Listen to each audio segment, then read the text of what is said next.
तो क्वेश्चन करते हैं। स्पीकर में 3 मास दे रखे हैं, M1 M2 M 20 kgs, 5 kgs, 50 kgs। तो यहीं पे लिख लेते हैं, है ना, विजुलाइज करना इजी हो जाएगा।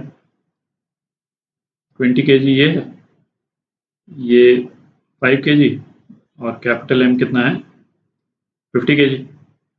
Coefficient of friction between M and ground is 0, मतलब ये कोएफिशिएंट ऑफ फ्रिक्शन 0 है, और coefficient of friction between M1 and M and between M2 and ground, ठीक, इन दोनों मासेस के जो सरफेसेस हैं इसमें कोएफिशिएंट ऑफ फ्रिक्शन जो है 0.3 है, दोनों में सेम है, तो म्यू यूज कर लेते हैं 0.3, ठीक।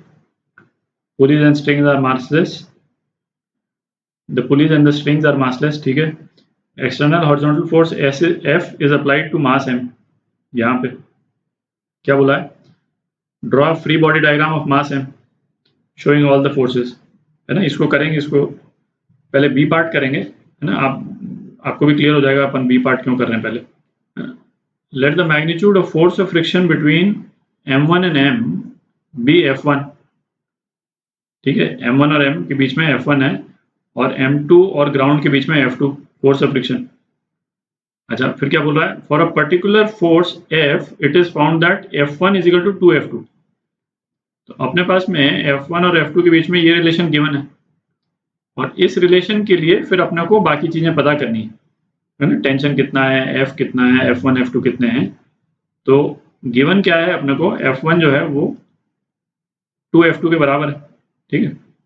तो इस तरह के जो क्वेश्चन में जहाँ पे जैसे एक से ज्यादा ब्लॉक हो और, है ना, एक दो ब्लॉक एक के ऊपर एक हो, तो उसमें अपने को सबसे पहले ये पता करना चाहिए कि कौन सा ब्लॉक स्लिप कर रहा है और कौन सा ब्लॉक स्लिप नहीं कर रहा है ना, क्योंकि जो ब्लॉक स्लिप करेगा उसका फोर्स ऑफ फ्रिक्शन फिर F मैक्स हम सीधा यूज कर सकते हैं, जो ब्लॉक स्लिप नहीं कर रहा है तो उसका फिर हमको कैलकुलेट करना पड़ेगा, ठीक है।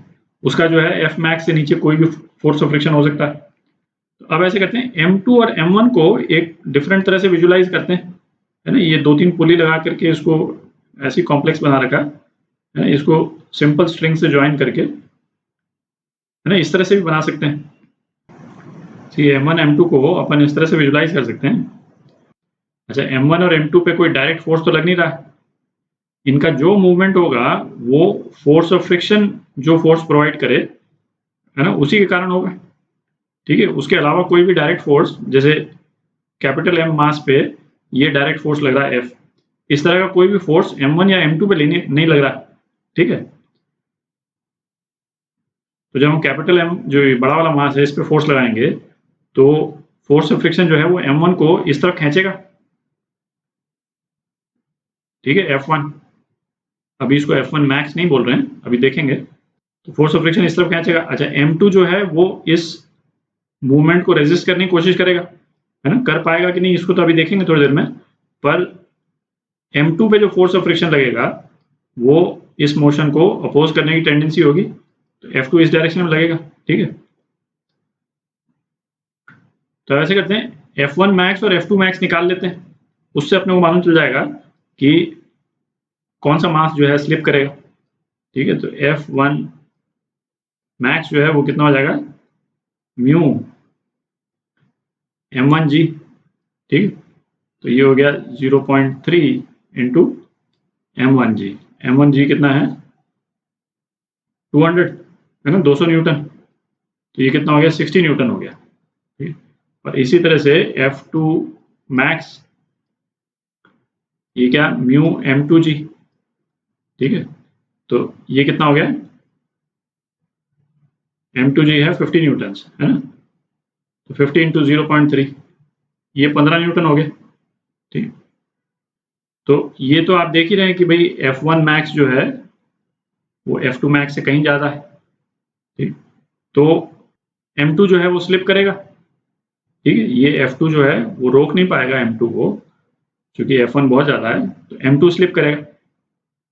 तो M2 स्लिप करेगा तो उसका कॉन्सिक्वेंस क्या हो गया, F2 जो है F2 मैक्स के बराबर हो गया, है ना। लॉजिक का सीक्वेंस ये है, तो इसको मैं लिख भी देता हूं क्योंकि इंपॉर्टेंट है।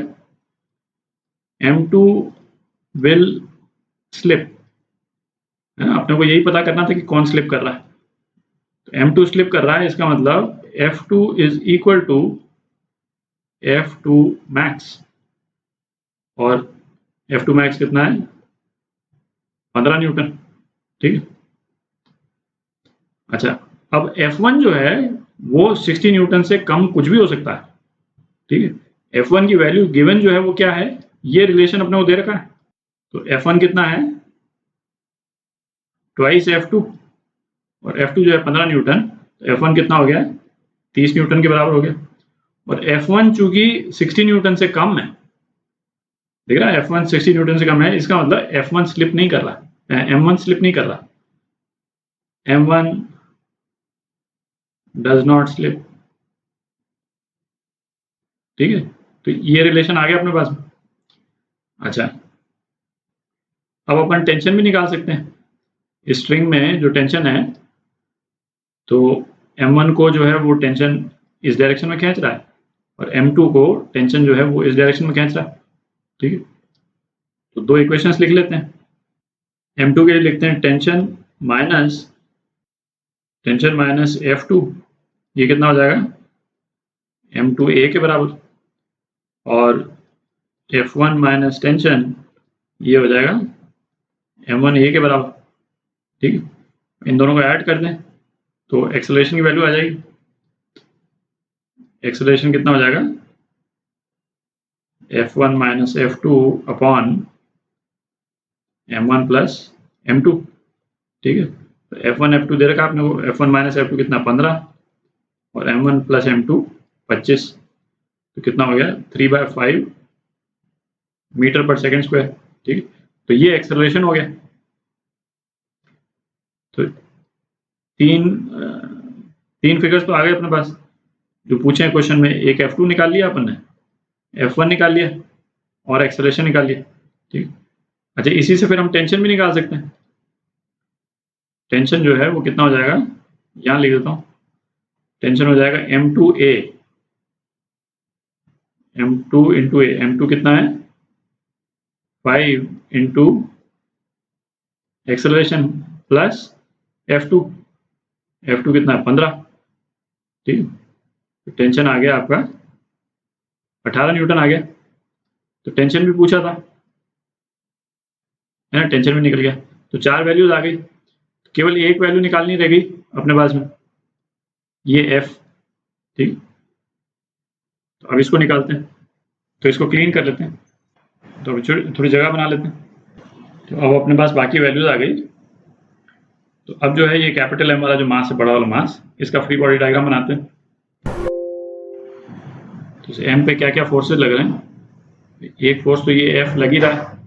ठीक, अच्छा, एक फोर्स ऑफ फ्रिक्शन लगेगा जो M1 और M के बीच में। ठीक, तो M1 पे फोर्स ऑफ फ्रिक्शन किस डायरेक्शन में लग रहा था, इस डायरेक्शन में लग रहा था F1। ठीक, तो दो अलग अलग बॉडीज पे जो फोर्स ऑफ फ्रिक्शन है वो एक्शन रिएक्शन पेयर है। ठीक है, तो M पे ये फोर्स ऑफ फ्रिक्शन किस डायरेक्शन में लगेगा, अपोजिट डायरेक्शन में लगेगा। ठीक है, F1 इस डायरेक्शन में लगेगा। अच्छा, अब क्या, अब जैसे है ना, आपके दिमाग में आएगा कि भाई टेंशन जो है वो इस मास पे लगना चाहिए कि नहीं लगना चाहिए। ठीक है, क्योंकि जैसे यहाँ पे पुली बनी हुई है और ये M के साथ में इस तरह से जुड़ा हुआ है, तो ऐसा लगता है कि M पे टेंशन भी लगेगा। पर इसको इसको मतलब इक्विवेलेंट डायग्राम के रूप में आप विजुलाइज कर सकते हैं, तो उसमें क्लियर हो जाएगा कि टेंशन जो है वो M पे नहीं लग रहा है ना। आप उसको इस तरह से, इस डायग्राम को इस तरह से भी विजुलाइज कर सकते हैं। कई बार क्या होता है, वो मतलब इस तरह से पुली वगैरह लगा करके और विजुलाइज करना मुश्किल हो जाता है कि फोर्सेस जो हैं किस तरह से लग रहे हैं। तो ये जो दोनों मासेस हैं M1 और M2, तो हम इसको इस तरह से भी विजुलाइज कर सकते हैं। आप देख रहे हैं, इस तरह से। ठीक है, तो इस तरह से यदि हम विजुलाइज करते हैं, पुली वगैरह ये सब हमने हटा दिया, स्ट्रेट लाइन से उसको ज्वाइन कर दिया, तो इस वाले फिगर में बिल्कुल क्लियर है कि ये टेंशन जो है वो M1 पे, M ये कैपिटल M पे नहीं लगेगा, क्योंकि टेंशन से होते हुए जो नेट फोर्स इस पे लग रहा है कैपिटल एम पे, वो केवल F1 ही लग रहा है, ठीक है।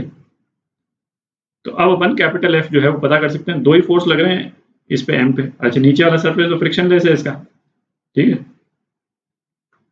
तो F माइनस F1 ये कितना है, मास इंटू एक्सेलरेशन के बराबर।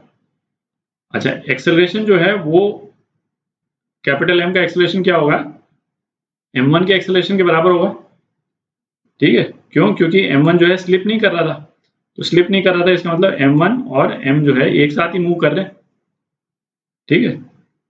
तो फोर्स जो है वो हो जाएगा आपका F1 कितना है 30 प्लस 50 इंटू 3/5 कितना हो गया 60 न्यूटन, ठीक।